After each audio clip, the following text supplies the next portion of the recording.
people of the world. Hello and welcome to Marketing as a Foreign Language, episode 422 trillion, as we fly through the cosmos at roughly 500,000 miles per hour. Let's not forget that the sun is also moving around the black hole in the middle of the Milky Way galaxies. I just had an incredible conversation with a woman by the name of Susan Lindner, which you will meet in just a couple of moments. But let's hit the highlights. I asked her if she spoke Spanish. Boom! Perfect Spanish. Flawless, 100% accurate Spanish came flowing from her diaphragm and the breath in her lungs.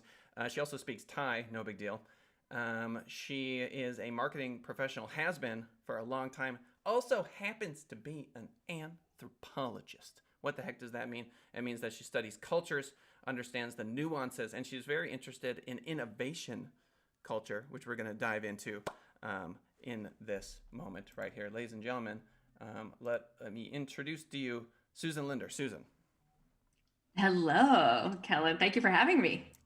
Yeah, are you kidding? This is going to be the best ever. So I have you on audio right now. I'm going to try to pull up your video here in just a second. But before we dive into all this stuff, why don't you give us the background starting, there we go, there's your video, at the very beginning. Where were you born? I was born in New York City. I was Okay. born in Lenox Hill Hospital in Manhattan, but I'm a girl of the Bronx. Okay. So you That's where incarnated. home was. Do you think, here's a question for you. Do you think it is random chance that you happen to incarnate within a certain family in a certain place? Do you think it's just total random chance, or do you think there's any sort of like reason why you showed up there? I think both. So I mean that in it is the most auspicious opportunity in the world to be born in New York City. And that is random that my particular mother happened to be in New York at the time to do that act. Right. So, and I believe that it's imperative in this rebirth that I was born where I was when I was, because I'm a Buddhist who believes in reincarnation. So it's not accidental, but it is fortuitous, let's say, because it couldn't happen anywhere. Nice. So does your Buddhism stem at all from your time in Thailand? No, This was not at previous. all. Not at all. So I know you asked me the question of where was I born as if it started there, but I don't believe it did. Okay, let's go back. Okay. So my dad was a Holocaust refugee. He's a German Jew. Wow. Um, Back in, at the time of the war, my dad and his mother and father decided to flee Germany on the last day that Jews were allowed to leave Germany, which was March 31st, 1938, Whoa. after having a little interaction with Heinrich Himmler, Whoa. who was a very high ranking Nazi officer, architect of the final solution, who came into my grandfather's shop. My grandfather was an art gallery owner and a fireplace architect, the kind of guy who builds those giant fireplaces in huge castles like the one behind you for the dukes and duchesses all over Europe. That was his job. Right. And so Heinrich Himmler came into his shop and said, I understand you build fireplaces. Will you build one for my hunting lodge in Bavaria? To which my grandfather said, I don't know if you're aware, but I'm a Jew. Whoa. And he said, in Hitler's Germany, I decide who's a Jew and who's not a Jew. Now build me my fireplace. Whoa. Ego. And with that, he came home and told his wife, my grandmother, we're getting out of here. Call the relatives. And he made a Wow. plan to leave. And while that was happening, my mom, who is a German Christian, was in the Hitler Youth Corps through no fault of her own. Right, sure. Yeah, Every yeah, yeah, yeah, yeah. Totally. every child got issued a free uniform Yeah. and the opportunity to join what was then the Boy Scouts or the Girl Scouts. Right. Yeah, right. So in our tiny little farming village, which is now Poland, and Sure. my dad in his beautiful penthouse apartment in Berlin Uh-huh. Okay. would eventually meet up one day in New Right. York City. Ah. And that's where things began. So my dad fled Germany as a refugee, Right. and my mom wound up living through the war and was actually captured by the Russians and sent to a refugee camp in Germany, Ay, as she ay, was ay. fleeing the Russians invading her country. So a very interesting turn of events. Yes. So, wow, that's fascinating. And honestly, I would need to listen to that story probably two or three more times to even catch, you know what I mean? The nuances of, because it's okay. A few things. Number one, your love of anthropology, I think, stems in part from just how not wacky is not the word to describe that story. Just Wacky's how, right. but incredible. I mean, the story is incredible. It's an incredible story. I'm reminded of. I talk about this a lot, and there's an author who mentioned it, who I like. I just can't recall his name, but this idea that stoplights are bad, where you're driving and you're about to make it through, and then you it's a red light. You're like, why? Like that feeling.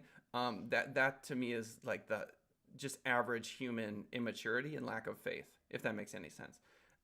Because what we do, or what I certainly do, and what I honestly I think most people do this, is we hit an obstacle in our lives that we judge as being negative. We judge it as being bad. Um, Everyone would agree with us too. So it's not like we're alone. They'd be like, "Oh, poor you," right? This kind of vibe. And then, and then, if we can change the dial, as Ram Dass, I don't know if you know Ram Dass, Richard Alpert would like to talk about. He's like, just flip the channel, because on the next channel, it's you have no idea how that red light has completely shifted the course of your life. That red light is not. It's not a coincidence. Not some just random thing. Because it's not difficult to understand that the conversation you're going to walk into, wherever it is you're heading, is different now. The thoughts that are entering in the minds of the people that you're about to go engage with are different, given that you sat at that red light for 42 more seconds.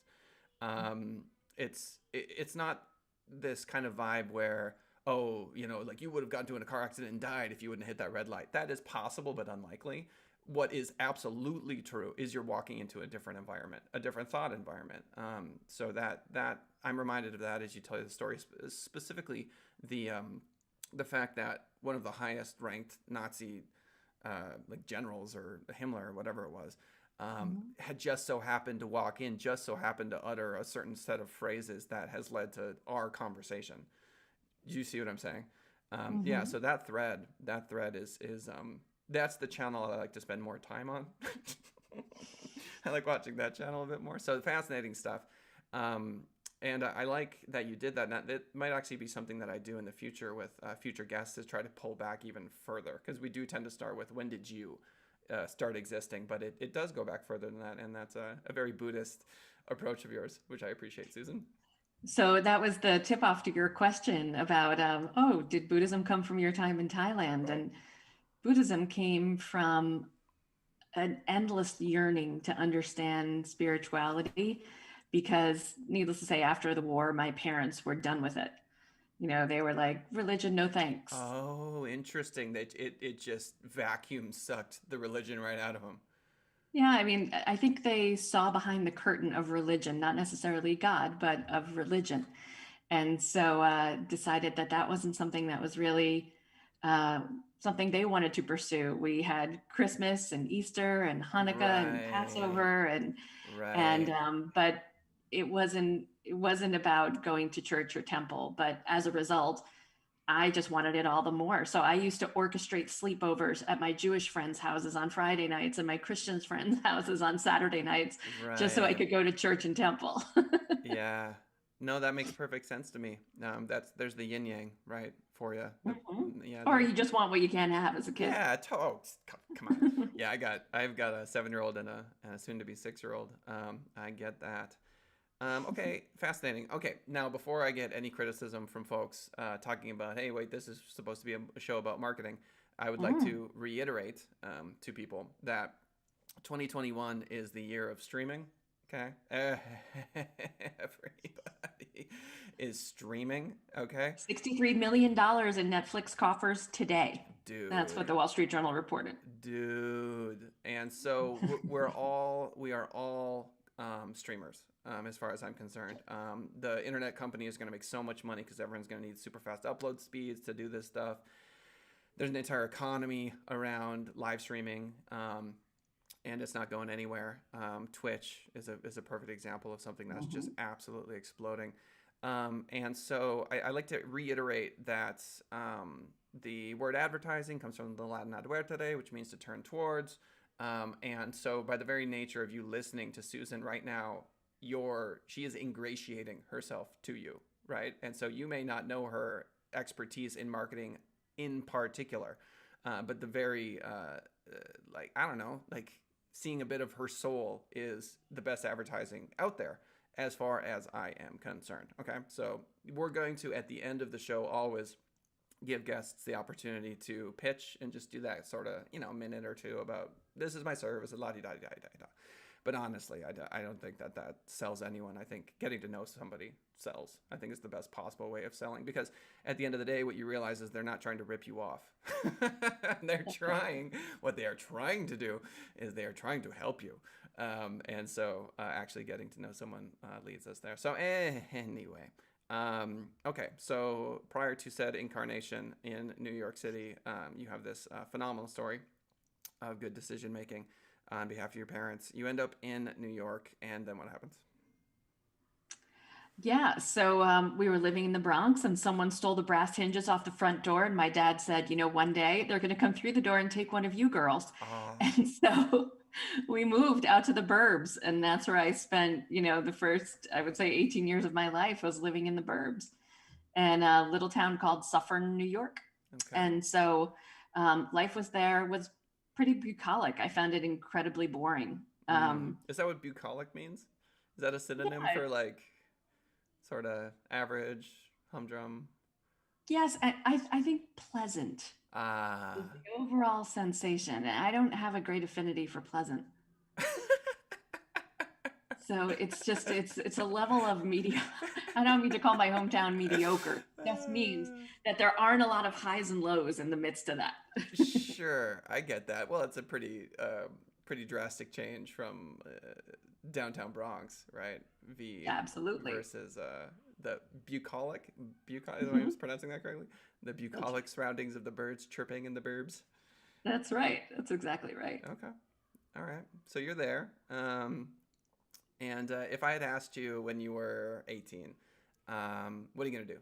I'm your counselor, your guidance counselor in college. What would you have told me? I'm going to be a cheese importer, exporter. That was my plan. All right, everyone's been a good like interview. Most graduating seniors. Like, why would you? That doesn't. Okay. All right. Okay. Just and time. I would have had to have guessed for maybe a lifetime. You know what I mean? Like if I had sat down and you'd be like, guess what I would have? Okay.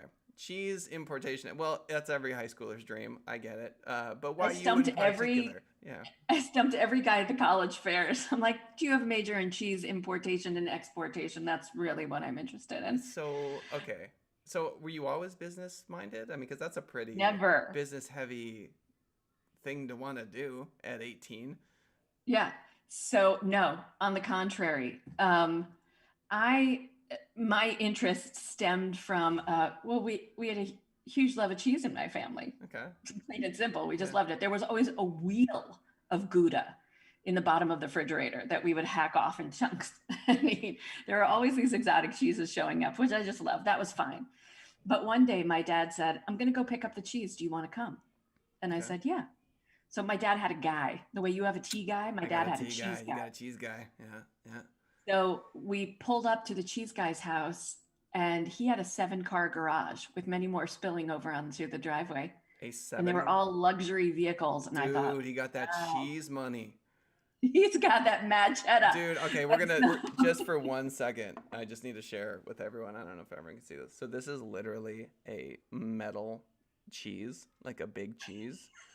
And this is a rat that's all like super decked out and fancy. So no coincidence that we're talking about making the cheddar. So continue. Yes. Now there's a whole network named after it. What are you talking about? Network? What network?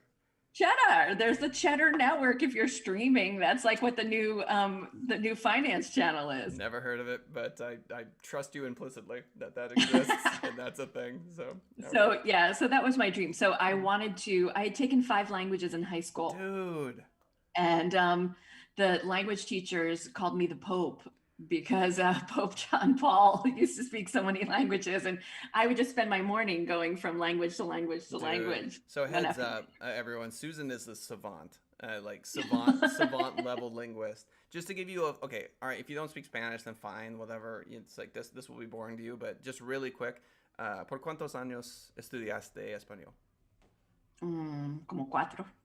¿Cuatro años? Solo. Sí, porque estudié en el high school, Ujú. 4 años. Y después 2 años en la universidad. Ok, está bien. Y después, sí, tiene razón, es más, porque fui a la Universidad de Costa Rica a estudiar allí. So it's probably closer to 7. Now that I'm saying it out loud, high school, 2 years in college, and then I took my junior year abroad. Oh, I love it. So yeah, there you go. Just to get a little flavor of her Spanish. I just wanted you to get a taste, just a little pica, a little picante. Anyway, so multiple languages. For those of you that haven't really dived into learning a second language, I mean, obviously the name of the show, Marketing is a Foreign Language. I used to teach Spanish, and I'm learning Mandarin. It's like a portal, okay? It's like a portal into another world. I can salsa now. You know what I mean? Like you learn Spanish, and then all of a sudden you're salsing. You know what I mean? You're in a club, and or you're very familiar with like socialism in Venezuela, or you're aware of the fact that the Bolivian president was ousted and is now in Mexico. Like it opens up magical transcendent doors that would otherwise be locked to you as someone who doesn't speak the language. So anyway, I'm fascinated by the fact that you've gone down that path so many times. So And it dramatically opens up the dating pool. and that's the interview, ladies and gentlemen. Thank you for swinging by. So yes, it also does that. So all right, so you're the Pope, all right, and you're learning all these languages. Okay, keep going. I received the Suffern High School Polyglot Award when I graduated. The That's what prestigious they had to read. Suffern High School polyglot, I the think they just made bucolic. it up. That is too funny. They didn't know what to do.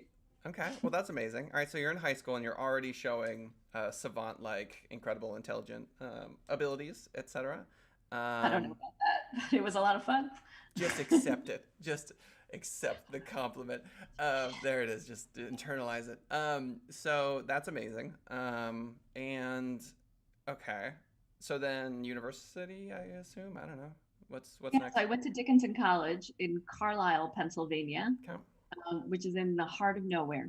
So it's in the middle it's in the center of the state, close to Franklin and Marshall and Gettysburg and colleges like that.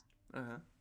And then I decided I wanted to study abroad, and Yeah. it was a toss up between Tanzania and Costa Rica. And so I wound up in Costa Rica and just absolutely fell in love with Central America and the language and the people, and it was fantastic. Yeah. I also became pretty radical when I was there. So I'm some very left leaning, and I would have probably carried a sign for virtually any protest you would have invited me to, or I would have thought of going to while I was in college. I was in Yeah. DC protesting something or other. That was a lot of my college life as an activist. Yeah, I totally get that. And it's so funny how politically, how spiritually, how I've changed just so drastically over the years. I just find myself like all over the place.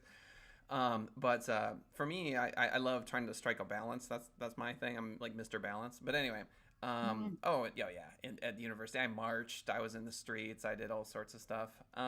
So there's something about that time in one's life. I mean, perhaps this is not true for everybody. Obviously, it's not. But at least you and I have that in common. I just felt really motivated at that point to get involved and do that sort of stuff. I think there is sort of I don't want to call it idealism because I think that's ageist. I think if we look back and go, oh, at 19 you're this idealist and you've got these ideas and whatever. But yeah, you're taking me back to college in Minneapolis, where, by the way, I don't know if you've ever ridden your bike in February. around like February 14th at like 6:30 in the morning after working a night shift as a security guard and riding your bike in negative 35-degree weather, negative 80 wind chill up the hill that is like just absolute, it's just ice. And having a moment where like the sun is beginning to creep up, coldest part of the day, and going, I'm not sure I'm gonna make it back to my apartment. Like I'm not like I can do it. I'm gonna do it, but I'm dying. Like this is literally killing me. It is that cold. Yeah. Dude, where your eyeball, like water on your eyeball starts to freeze, like that moment. Dude. So anyway, I have a healthy respect for the climate of Las Vegas. I'll do that way.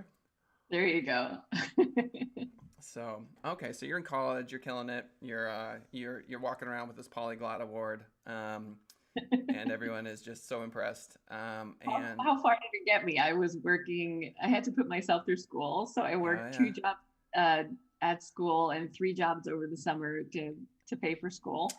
So couldn't cash in the polyglot award, but yeah, but that is cashing it in. Yeah, I got my first job at 13, See, and saving up some money. I studied abroad when I was in high school and went to Germany and spent my summer there. Yeah, so it was very independent streak in me, and that took me to Central America, and I studied at the University of Costa Rica. yeah. So all the classes were in Spanish, and that was fun. I mean, it's just funny to me how it's like a good example, hiring people, right? So you put a resume out on Indeed and you'll get just a slew of people that have absolutely no experience in the thing that you're talking about. There's like a number of resumes that are just like that. And then you've got the folks where you might say like, hey, add a cover letter. They don't. Or you say, here's this one thing. Like you just throw one thing in the description of a potential job just to get a sense of whether or not people are just shotgunning resumes, you know? And then like, it's just crazy because I think a lot of people never get to that other side of hiring versus not. And then you just don't realize that a lot of people just don't step up. And then there's the Dunning-Kruger effect, right? So like if you've got someone who's been like you their whole life, working, grinding out these jobs, experiencing different cultures, fighting these battles, really investing in your own education. And then, we get on an interview like this one years later and people are like, what's your secret? Like, what did you, it's like, my life story is my secret. Do you understand? Like I've been doing this the whole time. Like, it's not as if, I was like 16 learning, my third language. It was different. It was the same thing back then too. It is the cumulative effect of a lifetime of a particular way of being. That's my secret, right? And good luck emulating that. You know what I'm saying? So I'm impressed, I guess is the point I'm trying to make, is up to this point, you've got an impressive run. So, okay. So university, taking languages in Spanish, or taking classes in Spanish. That's cool, obviously.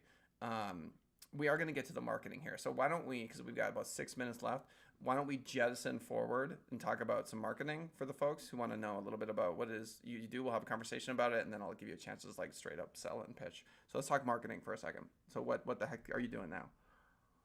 So I'm an innovation storyteller, and that's what I've been doing for the last 20 years.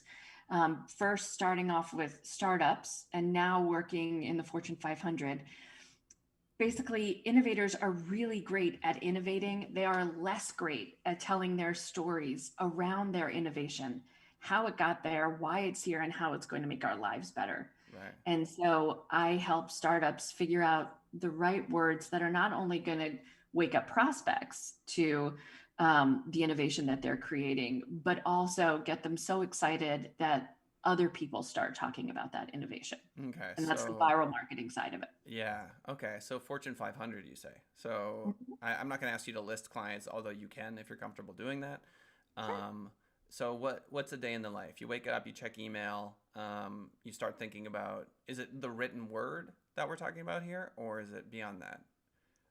Yeah. So first it starts off, like great innovation storytelling starts with incredible listening. And for the most part, most entrepreneurs and most folks who want to get the story of their innovation out are so excited about their newborn baby, they can't wait to tell you. They Right. never bother to ask the question whether or not you have any interest or how it relates to them. Okay. And so it's really important to take a big gulp of air and just go, what's going on in your world? What problems do you need solving? And to really listen for that. And so I wake up in the morning thinking about, okay, where are the issues that my clients are facing in terms of their message not resonating with the audiences they're trying to connect with? Mm-hmm. And why is that? And most of the time, there's too much science, there's too much product, or there's too much marketing, Oh, or okay. there's too much ego, frankly, that gets in the way of telling a great story. Interesting. Okay. So you create Facebook posts, yes? No, What do you do? I I create the stories, written stories about the founder, the product, the problem, the future. Okay. Are Um, these blog posts? these are typically so now with so I'll start off Yeah, help me working out. with startups. It first comes down to creating the actual messages, sitting down with the founder and finding out why they decided to create this product or service to begin with. Okay. What motivates them? What matters? Right. And it's not about what they made in the moment. It's about exactly the questions you asked me about what pisses them off, Right. what do they absolutely love, or what they cannot live around any longer Right. without feeling the need to change it. And Right. that is a pattern that exists throughout the course of their entire lives. Then you Right. harness that into the why around the company itself. Okay. And So then it's the once you pattern. have this, this is where I need your help. Okay. You've done that. Yep. Where are you? So you're writing. Now what? Like what? Now what? So for the bulk of my career, it's been taking that message to the external world. So doing PR Okay. for the most part and connecting with the media and getting the media to take Okay. those stories to the next level. Okay. With the Okay. Okay. advent Okay. of Okay. social, then we moved into social media, but there's always been this need for thought leadership. So that's conferences, talking to analysts, and writing lots of content. Okay. Yeah. So content creation is Yes. ultimately what we're talking about. Okay. Yep. Okay. Well, that makes sense to me. I have to do my regular pitch for Duchess Rideshare. So just launched, and duchessrideshare.com. And the number of women that have had a scary or gross interaction in an Uber is up there. And apparently, there are a lot of women who have had this idea. They go, "Why isn't there just a ride? Like, why isn't there an Uber just women drivers, women passengers? It's not, you know what I mean?" But according to the founder, Lillian Ojuku, the it's like crawling through broken glass to actually get to the manifestation of this thing. You know, app developers and just the think about it, cars, car insurance. Just I mean, it's just insane the amount of work. And so she's what she comes to mind in regards to your services. She's had one interview on Fox 5. They Mhm. like interviewed her all day, that sort of thing. So theoretically, if you were to work with her, you would talk, get her whole story down, and then reach out to the media outlets, that sort of thing. Is that kind of the vibe? Yes. Okay. So we'd actually create those messages, right? So she feels comfortable and that she can tell her story in a way that connects with the listener. So it's identifying who's listening, right? Are we talking to investors? Are we talking to the press? Are we talking to potential customers, the next employee? Right. Figuring out. And the question that we always want to answer is how do we make that listener the hero? How do we make that listener the hero? Right. Because when we walk away from that story, we want them to tell the rest of the world Right. how amazing they are. And the only way that you do that is to lock into the emotionality of the person sitting across the table from you. Interesting. Right. Makes sense to me. Okay, ladies and gentlemen, did you know that it is 10:59? This is Susan Linder in her current incarnation. Um, she she's doing it. Why don't you tell the fine folks how they can reach you? Absolutely. So, my agency is Emerging Media. We're an innovation communication consultancy, and you can find us at emergingmediapr.com. Or if you need a fantastic speaker to speak about the future of innovation storytelling, you can find me at susanlinder.com. And my forthcoming book, Innovation Storytelling: How to Get the Resources, Runway, and Recognition You Deserve. Is that your first book? That's my first book. Get 'em. Get 'em. Get 'em. Gots to have a book. Yeah, a book's a game changer. Like when that thing comes out and it manifests, it's just it's a big deal. Especially when you sit down with clients and you can sign it and hand a copy of it to them. It's a good thing. So I'm very happy for you. That's coming. Ladies and gentlemen, Susan Lindner, pretty incredible human being, as you can tell. If you want to reach out to her, it sounds like go to the website that you mentioned. I'm going to get her information. I'm going to plug it in the description so you have access to that. And as everyone is aware, hopefully we're going to have Susan back on the show. We're looking at college. I think we got to about college-ish vibes. College-ish. Yep. It's perfect. Yep. And the other thing too is, let's say it's a month or two from now, we talk again. Her book might be out. She might be further along in her path, that sort of thing. So we look forward to chatting with Susan again, maybe hablando un poquito más el español. Me encantaría. Qué bueno. maybe we'll hear some Thai. Maybe we'll. ได้ค่ะไม่มีปัญหาอะไรสักอย่างเลย Exactly. 非常好. All right, well, ladies and gentlemen, that's Susan Lindner. This is Marketing as a Foreign Language. We appreciate you swinging on by the show today, and we will see you next time. Farewell.